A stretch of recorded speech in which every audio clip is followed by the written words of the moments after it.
ಜೀವನದಲ್ಲಿ ಬಿರುಗಾಳಿಗಳು ಬಂದೇ ಬರುತ್ತವೆ. ಒಮ್ಮೆ ಸಂಬಂಧಗಳಲ್ಲಿ, ಒಮ್ಮೆ ಆರೋಗ್ಯದಲ್ಲಿ, ಒಮ್ಮೆ ಹಣಕಾಸಿನಲ್ಲಿ. ಬಿರುಗಾಳಿ ಬರುವುದು ತಪ್ಪಲ್ಲ. ಬಿರುಗಾಳಿಯಲ್ಲಿ ಸ್ಥಿರವಾಗಿ ನಿಲ್ಲುವುದು ನಂಬಿಕೆಯ ಶಕ್ತಿ. ಬೈಬಲ್ ಹೇಳುತ್ತದೆ, ಯೆಹೋವನೇ ನನ್ನ ಬಂಡೆ, ನನ್ನ ಕೋಟೆ. ಶಿಷ್ಯರು ಸಮುದ್ರದಲ್ಲಿ ಬಿರುಗಾಳಿಯಿಂದ ಭಯಪಟ್ಟರು. ಅಲೆಗಳು ದೋಣಿಯನ್ನು ಹೊಡೆದು ಮುಳುಗಿಸುವಷ್ಟು ಬಲವಾಗಿತ್ತು. ಆದರೆ ಯೇಸು ಬಿರುಗಾಳಿಯನ್ನು ಗದರಿಸಿದ.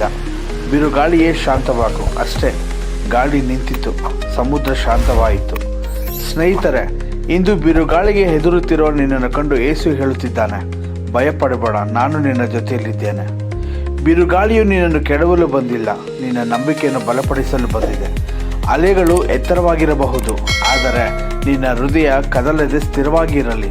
ಯಾಕೆಂದರೆ ದೇವರು ನಿನ್ನ ದೋಣಿಯಲ್ಲಿ ಇದ್ದಾಗ ಯಾವ ಬಿರುಗಾಳಿಯೂ ನಿನ್ನನ್ನು ಮುಳುಗಿಸಲಾರದು.